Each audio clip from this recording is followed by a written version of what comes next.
In the middle of a snowstorm, a tired working man just wanted to go home.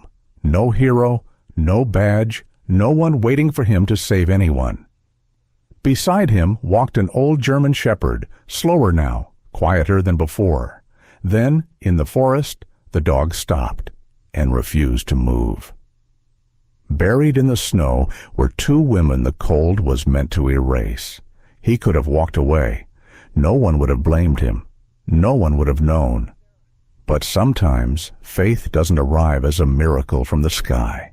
Sometimes it arrives as a choice. The choice to stay, the choice to care, the choice to not look away. If this story made you pause, like this video so it can reach someone who needs hope, leave a comment. Do you believe small choices can still change lives? And subscribe to the channel for more stories of faith, courage, and second chances. Snow moved sideways through the trees, driven by a rising wind that erased distance and muffled sound, turning the narrow forest road into a white corridor without edges or mercy. Michael Mike Carter ended his night shift with stiff hands and a deeper ache lodged behind his lower spine, the kind that never fully left anymore. At 48, his body carried the quiet arithmetic of years spent lifting, fixing, hauling, first in uniform, later in warehouses and repair yards where no one asked questions as long as the work got done. He was tall once in posture, if not in height, but now his shoulders rounded slightly forward, as if bracing against something only he could feel. His beard had grown uneven and flecked with gray, trimmed when it became inconvenient rather than when it became untidy, framing a face defined by sharp cheekbones and a jaw that had learned how to clench without showing it. His eyes, pale and tired, moved more slowly than they used to, scanning the dark, not for threats anymore, but for obstacles that might slow him down or cost him money he did not have. The truck he normally relied on sat dead behind the warehouse fence, its engine refusing to turn over that evening with a final, defeated click. The mechanic's estimate had been polite but firm, and Mike had nodded, as if repair was simply a matter of timing, not arithmetic. He chose the forest shortcut home because it saved nearly a mile, and because his feet, for all their soreness, still worked when machines did not. Life, for Mike, had narrowed into a simple rotation: work, pay down old debts, endure the space between. He did not plan beyond the next bill, did not imagine improvements. Wanting more had begun to feel like tempting disappointment. Duke followed at his left side, a German shepherd with a heavy black and tan coat, dulled slightly by age. At 7 years old, Duke was no longer quick, no longer sleek. One ear bore a faint notch, and his right hind leg favored the ground just enough to be noticeable when he tired. His chest was broad, his head large, eyes amber and steady, marked not by excitement, but by attention. Once Duke had moved with the crisp efficiency of a working dog, trained to read danger before humans spoke it aloud. Retirement had softened nothing essential, only slowed the edges. Duke walked close enough that Mike occasionally brushed against him, the quiet contact grounding in a way words no longer were. 2 old men getting through another night, Mike muttered once, not for humor so much as habit. Duke's tail shifted in acknowledgement, low and calm. The wind strengthened as they reached the deeper stand of trees. Snow gathered in Mike's beard and along the seams of his jacket, melting briefly before freezing again. He adjusted his gloves, feeling the familiar sting in his fingers where cold always found him faster now. The forest was usually predictable: creaks, distant cracks of branches under weight, but tonight something felt flattened, held too still. Duke slowed, not abruptly, just enough. Then he stopped. He did not bark. Duke rarely did, unless urgency demanded noise. Instead, he moved half a step ahead of Mike and turned sideways, blocking the narrow trail. His ears rose, rigid, and his nose angled downward toward a shallow depression at the edge of the path where snow had drifted deeper than the rest. His breathing changed, controlled, but alert. Mike exhaled sharply, irritation rising before concern. He was cold, tired, and the idea of trouble, any trouble, felt heavier than his pack. "Come on, boy," he said, reaching for Duke's collar. "We're not doing this tonight." Duke did not resist the hand. He simply did not move. His body remained planted, weight subtly shifted forward, a posture Mike recognized from long ago, from places where stopping had mattered more than advancing. Mike followed Duke's line of sight reluctantly, sweeping his flashlight over the snowbank. At first, he saw nothing but uneven texture and shadow. The wind moaned through the trees, dragging sound away as quickly as it formed. He tugged once, gently, then harder. Duke's head turned just enough for one amber eye to meet Mike's. There was no panic there, only insistence. Mike cursed under his breath and stepped closer to the depression. 5 seconds, he muttered, more to himself than to the dog. "Then we go." The beam of the flashlight caught something that did not belong to snow. A dark line, then another, parallel, too straight to be chance. As he shifted the light, the shape resolved into the outline of a boot, half buried, unmoving. Mike's stomach tightened, a cold separate from the weather spreading behind his ribs. "Damn it," he whispered. He crouched with care, his back protesting as he leaned forward. The light swept wider, revealing a second form beside the first, lower, slumped awkwardly into the drift. 2 figures lay there, partially obscured, bound close together by rope darkened with ice. Their faces were turned away, hair stiff with frost. One had dark hair, cut just past the shoulders, strands plastered to pale skin. She was slender, her frame narrow beneath a heavy coat now rigid with cold. The other was broader through the shoulders, taller even in collapse, with lighter hair pulled back into a braid that had come loose, blonde strands whipping weakly in the wind. Mike froze. His first instinct was distance. This was not a fallen hiker or a drunk who had misjudged the path. The ropes were too deliberate, the placement too clean. Whoever had left them here had known what the weather would do. Mike's thoughts raced ahead to consequences. Police questions, time missed from work, attention he had spent years avoiding. He straightened slightly, breath coming harder. "We can't," he said aloud, though to whom he wasn't sure. "We can't get involved." Duke ignored him.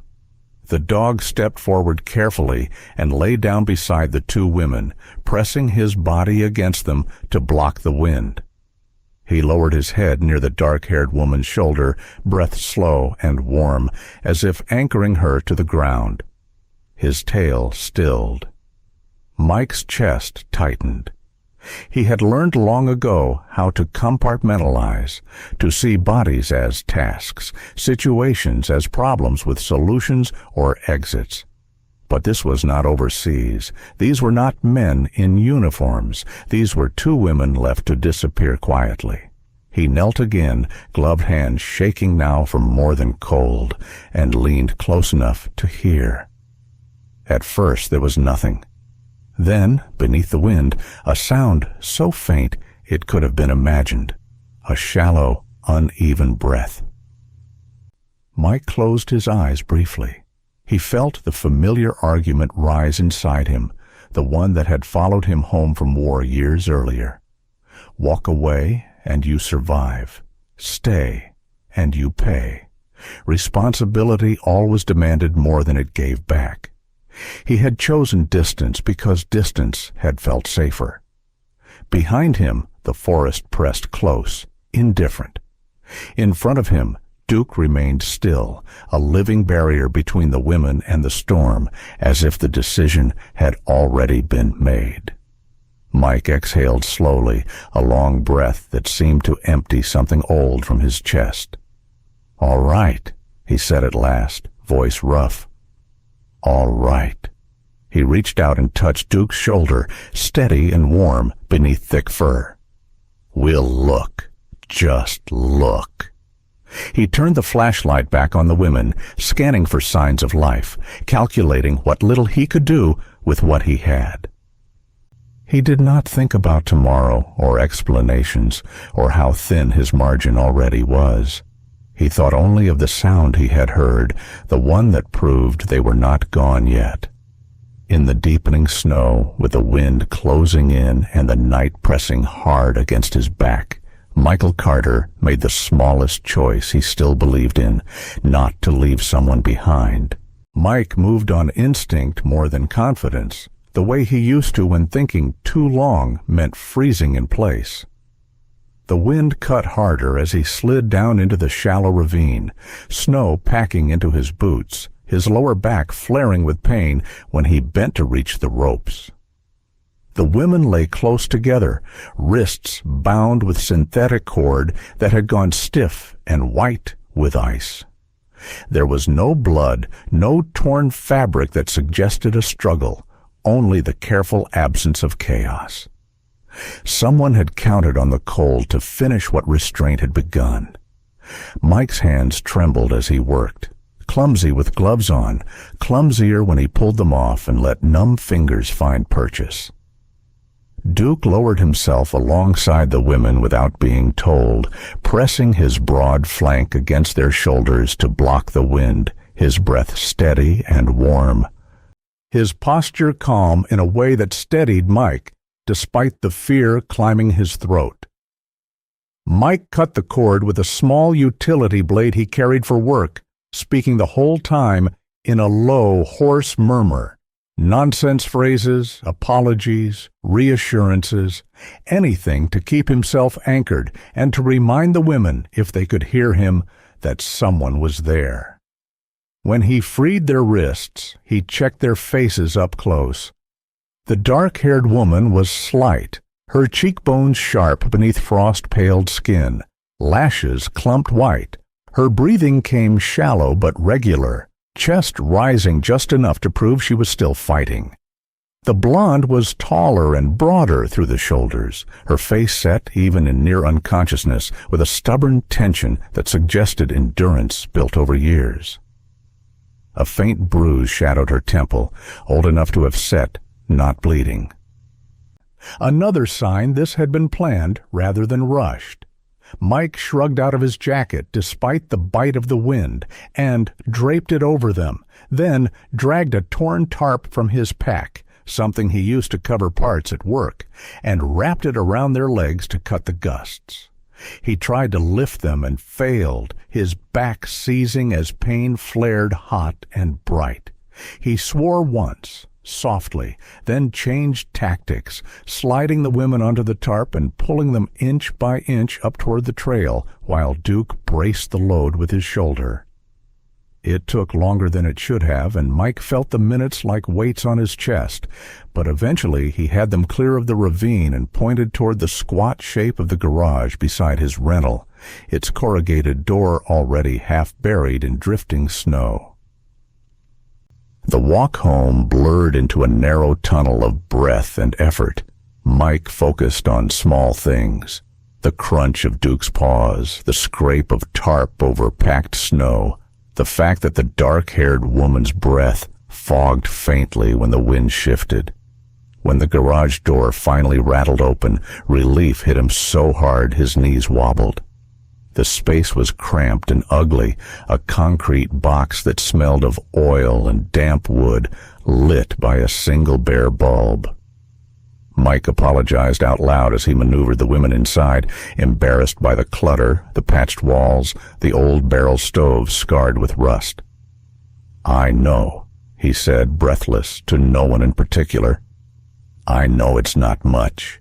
He stacked split wood with shaking hands and coaxed the stove to life, the flame catching with a reluctant hiss.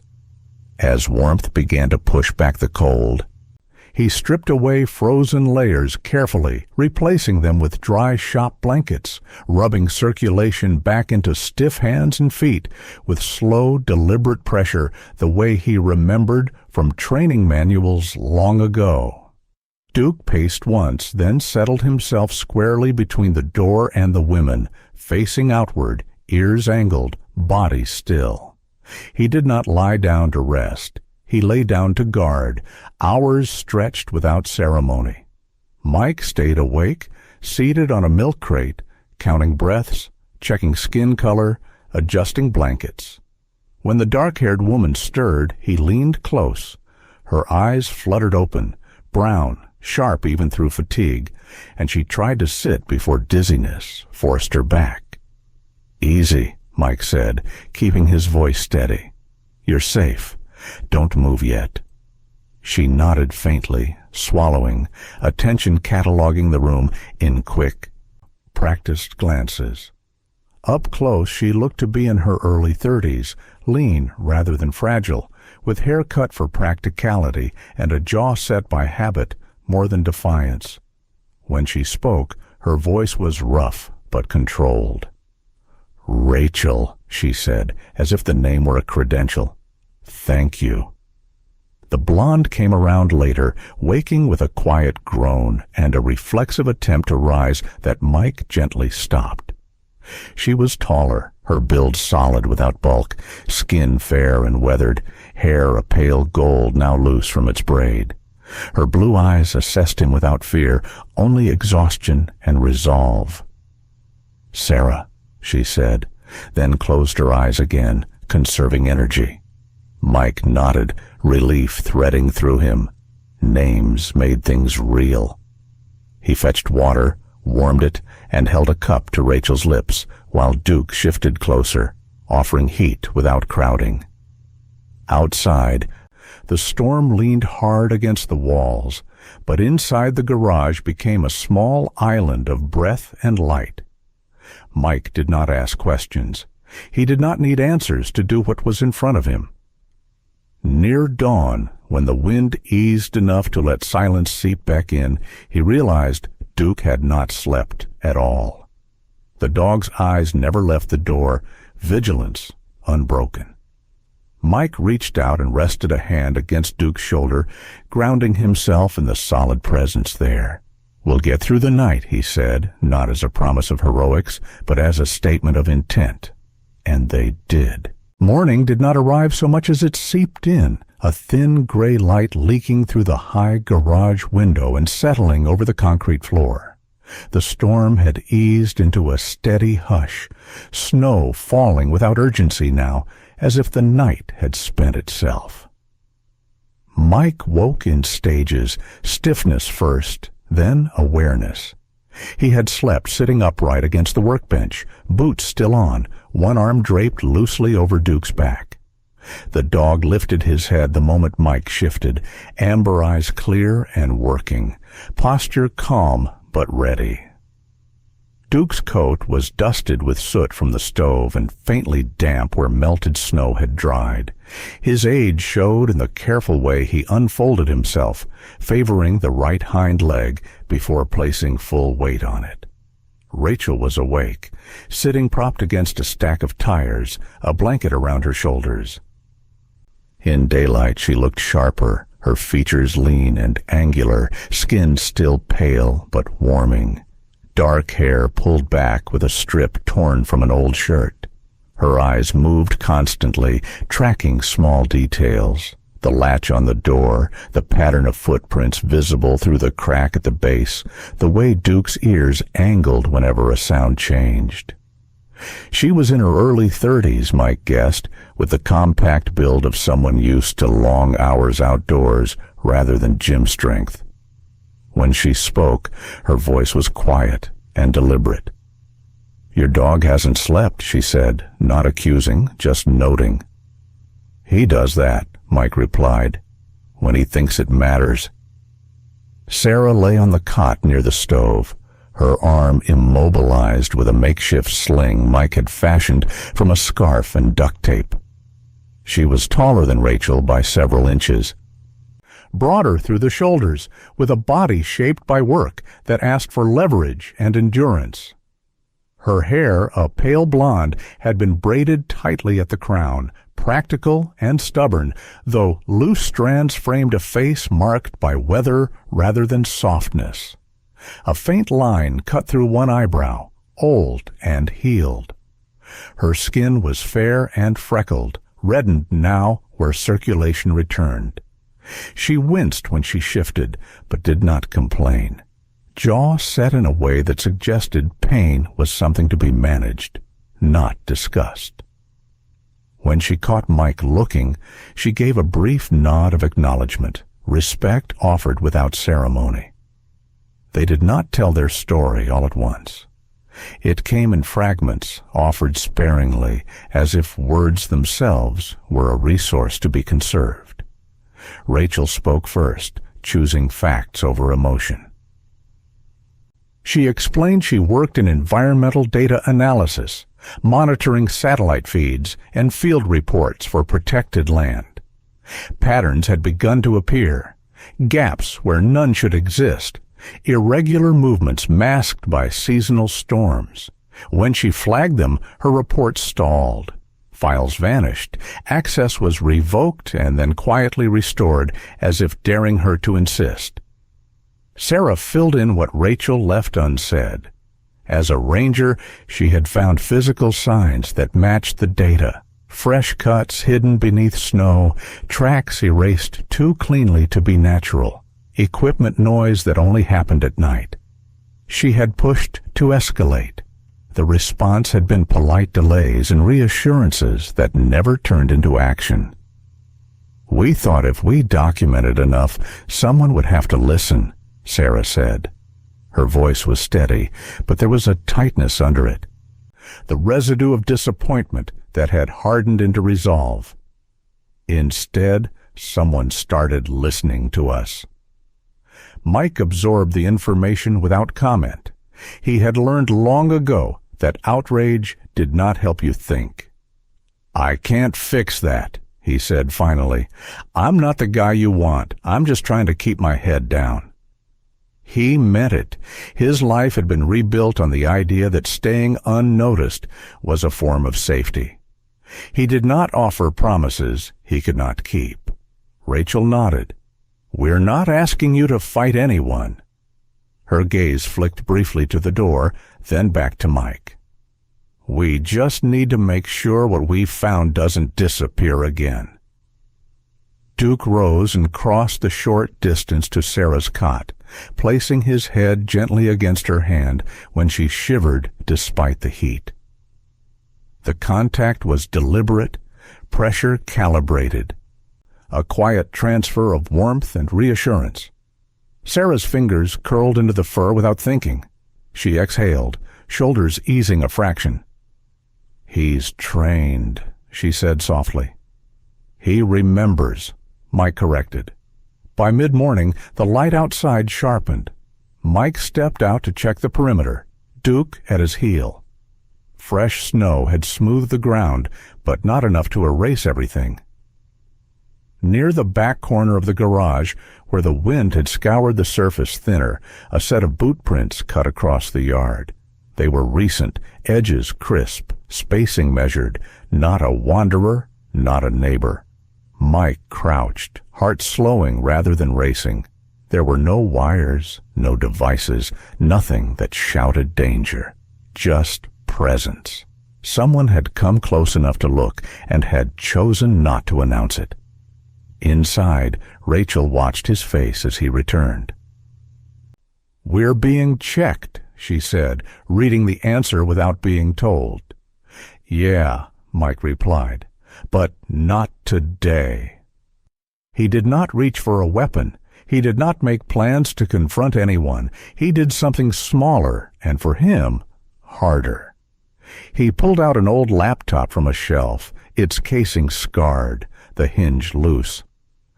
"If you need to send something," he said, sliding it across the table, "this thing still connects." Barely. Rachel's eyes lifted, surprise breaking through her careful composure. "You're sure?" Mike shrugged. "I'm sure I won't pretend I didn't see those tracks." They worked quietly. Rachel typed with fingers that trembled less as focus took over, compressing files, checking timestamps. Sarah assisted where she could, dictating locations and details, her posture straight despite the sling. Duke stationed himself near the door, ears rotating like radar, body a living boundary. When a distant engine sound drifted through the trees, he stiffened but did not bark. The sound passed. As dusk crept back in, Mike felt something shift inside him. Not relief exactly, but alignment. He still did not see himself as brave. He saw himself as someone who had stopped lying to himself about what silence cost. When Rachel finally closed the laptop, a faint color had returned to her cheeks. "It's out there now," she said. "Even if we vanish, it won't." Mike nodded once. Outside, the snow fell clean and steady. Duke returned to Sarah's side, settling close, watchful. No one slept easily that night, but no one was alone either. And for the first time in a long while, Mike understood that choosing not to look away was not the same as choosing a fight. It was choosing to be counted. The connection dropped twice before it held, a thin thread of signal flickering across the old laptop's cracked screen. Mike watched the progress bar inch forward as if it were something alive, something that might spook if stared at too hard. The garage was quiet except for the soft tick of the stove cooling between feedings and the whisper of wind worrying the door seams. Rachel sat hunched at the workbench, shoulders wrapped in a blanket, her posture compact and disciplined, eyes locked on lines of text that scrolled and froze, and then moved again. In the low light, she looked smaller than she had the day before, her lean frame still recovering. But there was a steadiness to her hands that returned whenever the data moved. She had tied her dark hair back neatly, keeping it from her face. A habit of control in a place that offered little. Sarah sat nearby on the cot, her injured shoulder cradled in the sling, tall even when seated, her blonde hair rebraided tight to keep it out of the way. Her skin had regained some color, freckles emerging along her cheeks as warmth settled in, and though pain shadowed her eyes, her attention stayed outward, listening, tracking. Duke lay between them and the door, head up, ears adjusting to the smallest changes, his large body relaxed but coiled, age showing in the slower rise and fall of his chest, not in his focus. It took hours. The router Mike had salvaged years earlier from a closed office building hummed uncertainly, its single blinking light the only sign it still tried.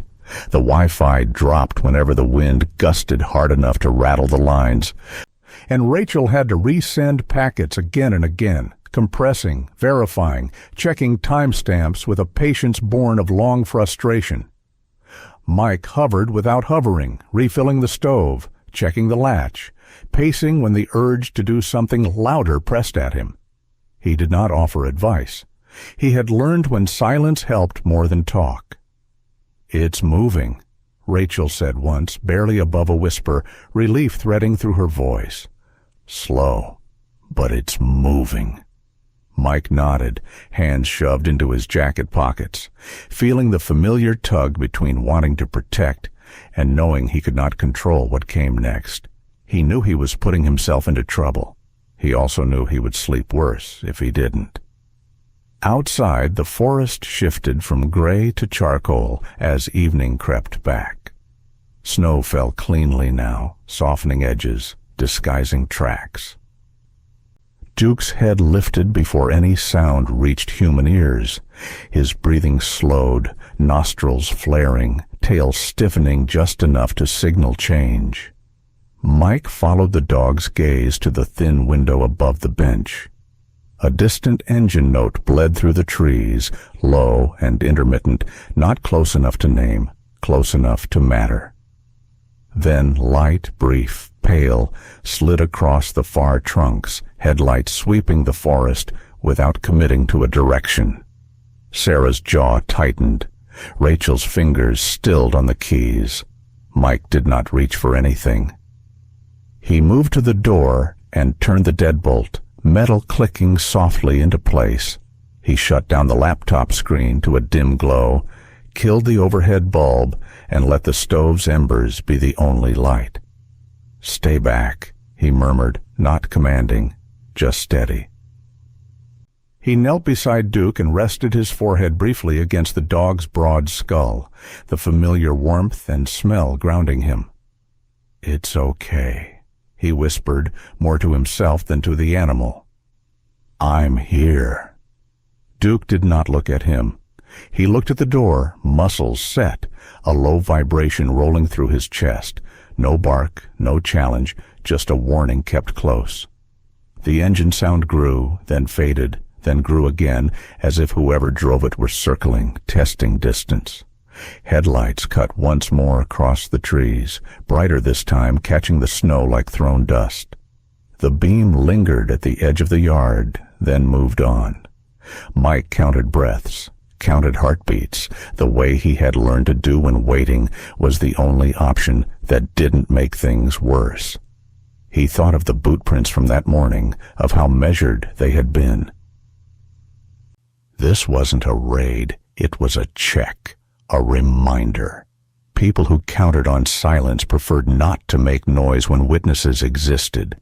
Rachel leaned close enough that he could hear her whisper, "If they come in." She stopped herself. She didn't finish the sentence because she didn't need to. Mike shook his head once. "They won't," he said quietly. Not because he was certain, but because certainty would not help.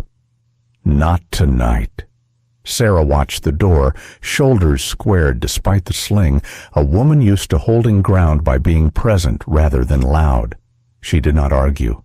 Minutes stretched. The engine idled somewhere beyond sight, then cut. Another minute passed. Then another. Duke's growl eased into silence, tension draining by degrees as the dog recalibrated. Outside, the forest reclaimed its sounds, the soft fall of snow, the distant crack of a branch shedding weight. Mike did not move until Duke did, until the dog shifted and lay down again, still facing the door, vigilance unbroken, but less acute. Only then did Mike exhale, long and careful. They did not turn the lights back on. Rachel saved the final confirmation and closed the laptop, pressing her palms together as if warming them. "It's out," she said. Her voice trembled, not with fear now, but with the release of held effort. Multiple endpoints, time-stamped, redundant. She looked at Mike. "Even if they scare us quiet, it won't disappear again." Mike nodded, feeling a strange lightness behind his ribs. He had not fought anyone. He had not chased anyone off. He had simply refused to be erased. Near dawn, the cold eased its grip just enough to let fatigue rush in. Mike dozed, sitting up again. Duke's weight a solid presence at his side.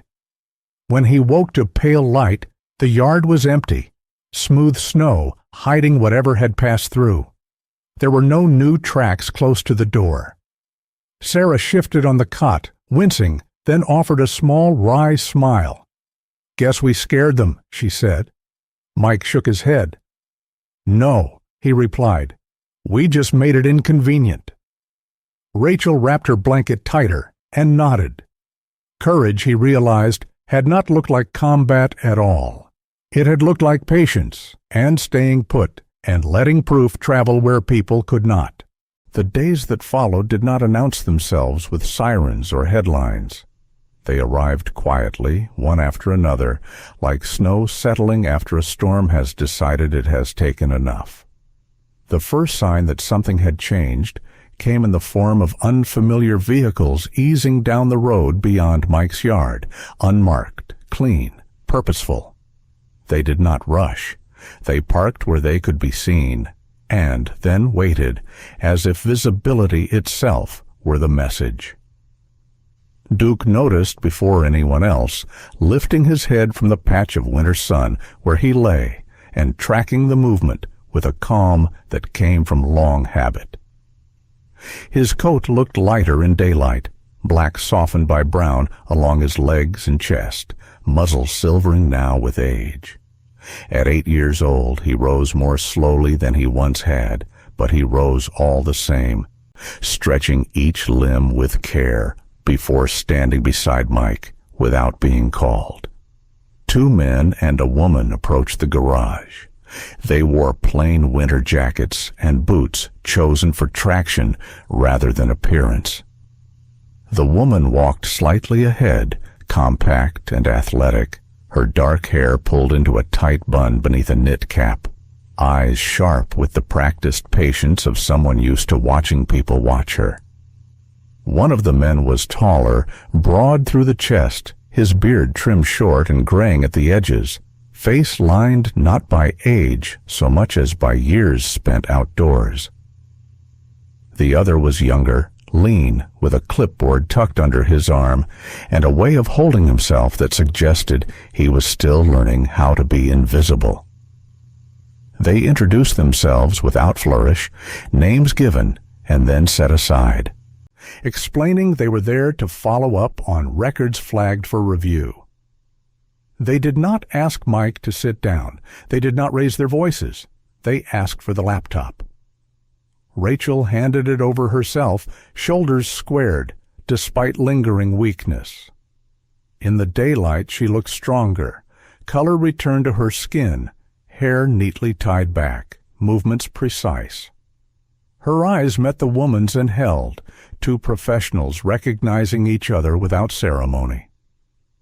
Sarah stood a little behind her, tall and solid, sling gone now, but the memory of injury still present in the careful way she held her shoulder.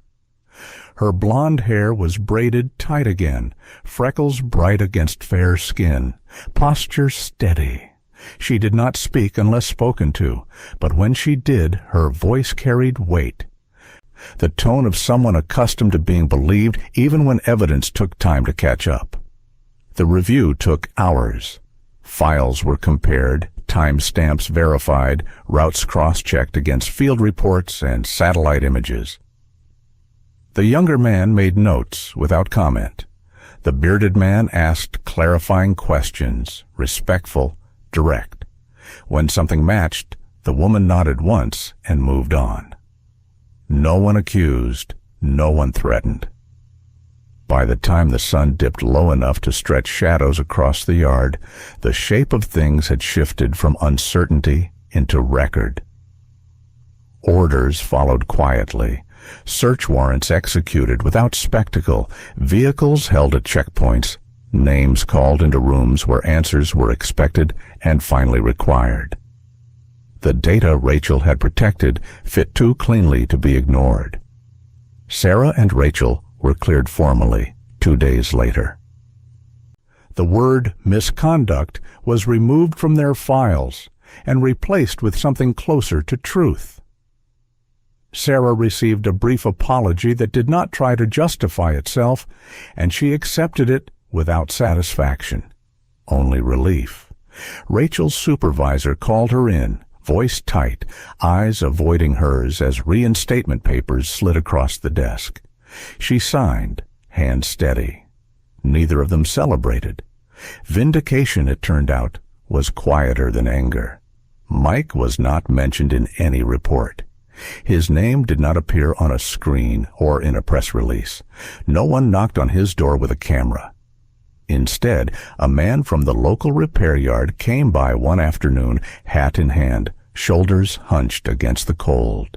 He was in his late 50s, thick-set, with a weathered face, and oil permanently embedded in the creases of his hands. He spoke plainly, offering Mike steadier hours, benefits that mattered, work that did not vanish with the seasons. "You're reliable," he said. "That counts." Mike nodded, surprised by how much it did. A letter followed a week later, heavy paper in a plain envelope. It outlined assistance he qualified for as a veteran, support he had avoided asking for because needing help had once felt like failure. He read it twice before setting it down, chest tight with something like grief for the years he had carried alone what he did not have to. Duke watched him from the doorway, head tilted as if gauging whether this was a moment that required presence. Mike reached down and scratched behind the dog's ear, feeling the familiar warmth ground him. Sarah and Rachel stopped by before they left town. It was not a long visit. They stood near the garage door while Mike finished tightening a hinge he had put off for months, the metal squealing briefly before settling into place. Duke lay in the sun, eyes half closed, tail thumping once when Sarah crouched to say goodbye. She rested her hand on his broad head, fingers sinking into thick fur. "Good guard," she murmured. Rachel stepped closer to Mike, her expression softening in a way he had not seen before. "If you hadn't stopped," she said quietly, "we wouldn't be here." Mike shook his head, uncomfortable with the weight of it. "Anyone would have," he said. Rachel met his gaze, gentle but firm. "They didn't." They left without ceremony, their truck disappearing down the road the way trouble had first arrived, quietly, without needing to announce itself. Mike stood for a while after, listening to the sounds of the place he had tried to disappear into. The garage felt different now, not because it had changed much, but because it no longer felt like a hiding place. He replaced a cracked window pane, swept the floor, hung his jacket where it belonged. Ordinary work, done with care. On the first truly clear morning since the storm, Mike stepped outside and stopped. The sky was pale and wide, the cold sharp but clean in his lungs. Duke trotted ahead a few steps, then turned back, checking before moving on again. His gait was slower now, measured but sure. Mike watched him and felt the last of something heavy loosen its grip. He had not become a hero. He had not fixed the world. He had simply refused to turn away when it mattered.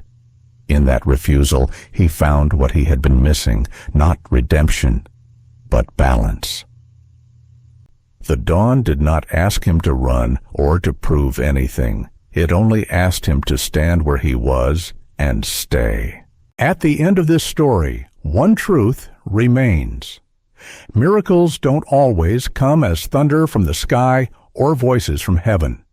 Sometimes God's work moves quietly, through an ordinary person who chooses not to turn away, through a loyal companion who senses danger before words are spoken, through a moment when compassion is chosen over comfort. In our daily lives, we may never face a snowstorm like this one, but we all face storms, moments when someone nearby needs help, hope, or protection. Faith is not only believing. Faith is acting when walking away would be easier. If this story touched your heart, please share it with someone who may need encouragement today. Leave a comment. Tell us what this story meant to you, or share a prayer request. And subscribe to the channel so these stories of faith, courage, and second chances can reach more hearts. May God bless you, protect you, and guide you through every storm you face. You are not alone.